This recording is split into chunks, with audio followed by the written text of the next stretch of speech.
Some folks might ask, Larry, why would you want to recreate George Custer's rolling block rifle? I think there probably are three answers. First of all, I've for a long time been a student of history, and especially Western history, that post-Civil War time frame. If you're interested in that period, you're going to bump into General George Armstrong Custer. I've read every book that I could find on him, so it's not that I'm necessarily a fan of Custer, but I'm certainly a student of Custer. I'm also a student of single-shot rifles, American single-shot rifles, and you're going to bump in there pretty quickly into the Remington rolling block, one of the most influential rifles really of the 19th century. George Custer carried a Remington rolling block rifle into the Battle of Little Bighorn in '76. So now you've got a love of single-shot rifles, a student of Western history, so there's two of the reasons. And I guess the third reason is I've long been a student of gunsmithing and an amateur gunsmith, so the idea, gee, why don't we recreate this rifle? I guess there's really one other reason. There's a lot of documentation. Custer was a little bit of a marketing weenie, and so there's lots of pictures of George Custer with this gun. So I think those four things all fit together. A student of history, a student of the single-shot rifle, a student of gunsmithing, and lots of data available on Custer's gun. So all that kind of fit together, and let's go.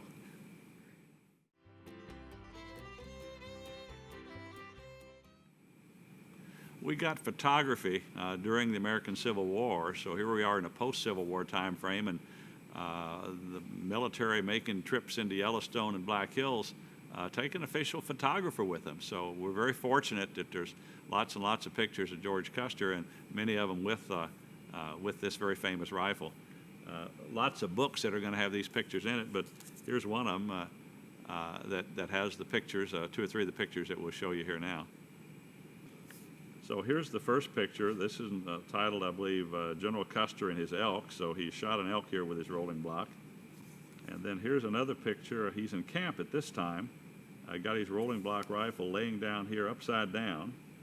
And one other piece, there's a letter that George Custer wrote to Remington. And then Custer ordered this rifle directly from Remington in 1872, I believe. In the fall of '73, he'd gotten his rifle. He'd been on the Yellowstone expedition. He wrote a nice letter to Remington that survives today and is included in many of the books that describes the gun a little bit and how much he very much liked it. So that's one place. You have those pictures. And it was interesting. You can take the elk picture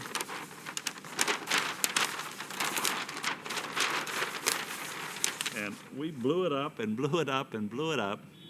And down at the bottom, you see the absolute close-up you get. It's a little bit grainy, but by knowing the dimension, perhaps, for instance, between these two, hammer and block pins, you know that dimension. You can extrapolate to figure out what the barrel flats were, how long the barrel was. You can figure out all the specific, the specifications of the gun that you need.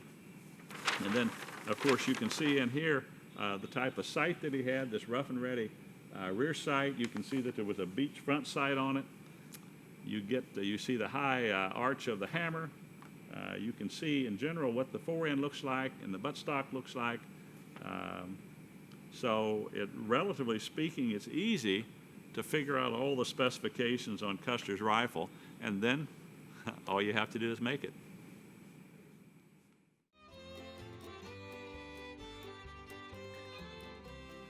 In order to build a rifle, you've got to have a starting point, and almost always it's the action area, or what you might call the lock, the stocks, and the barrel.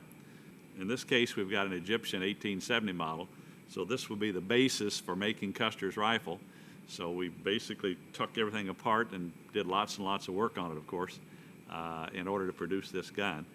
We worked on the lock, we worked on the stocks, and we worked on the barrel.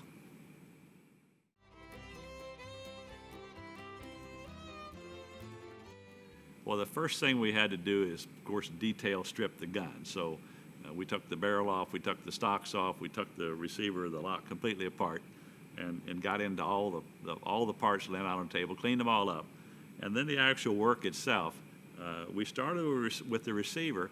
We thinned the sides of it up. Of course, we had to anneal it, but we thinned the sides of it up because a sporting receiver is a little bit thinner and lighter than a military receiver is. We recontoured the guard. We thinned the tangs. Both the upper and lower tangs are a little bit thinner on the sporting rifle than they are on a military rifle. Had to weld an extension onto the bottom part here to get it back to spec. You see we installed a single set trigger. We had to make new block pins here for it because those were quite worn. And ultimately then we had to recolor case harden the receiver and the guard. You can see the beautiful colors. This is what this gun would have looked like in 1873 when Custer got it. I'm sure he would have been quite pleased with it.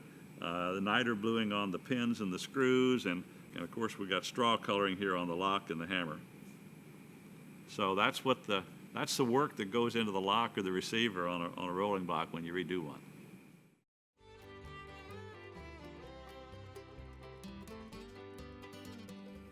Now the stocks are pretty straightforward. The butt stock and the forestock or the forearm. We use just an old piece of 204, just good old American black walnut.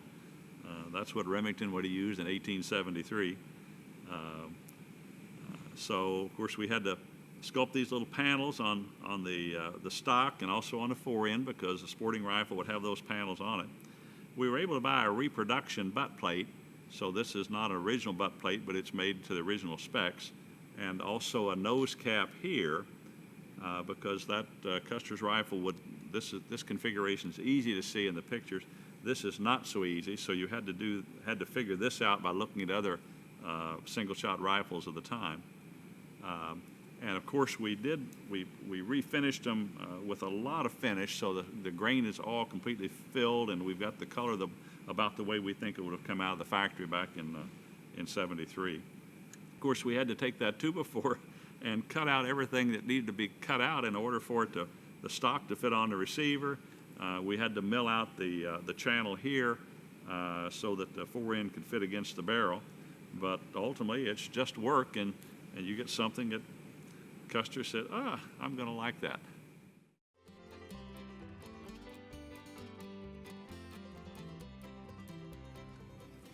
So now on to the barrel. From the drawings or from the pictures, we were able to determine that the barrel was indeed 28 inches in length. It's just a little over an inch across from side to side across the flats, if you would. We could see that it had what they call the rough and ready rear sight, so we were able to buy this as an aftermarket sight. And of course it had the beach front sight, which is something that we bought as aftermarket. So we know from the letter that Custer wrote to Remington that it was 50 caliber, so that would have been 50-70. And he had an 1866 Springfield Sporter in 50-70, so he liked that caliber. And since he ordered this gun in 72, the 45-70 cartridge hadn't yet been introduced, so he was shooting a 50-70 in 76 in the Battle of the Little Bighorn with this rifle when 45-70 would have been the standard caliber. So we rust blued it after we got it all polished up, and of course chambered in 50-70. And so the barrel maybe was the most straightforward part of the entire gun. We just had to figure out what the dimensions were, get the sights for it, and fit it up to the gun and finish it. And that kind of completes the project then. You've got the lock, the stock, and the barrel being the final piece. And then you have to put it together, of course, and make sure that it works.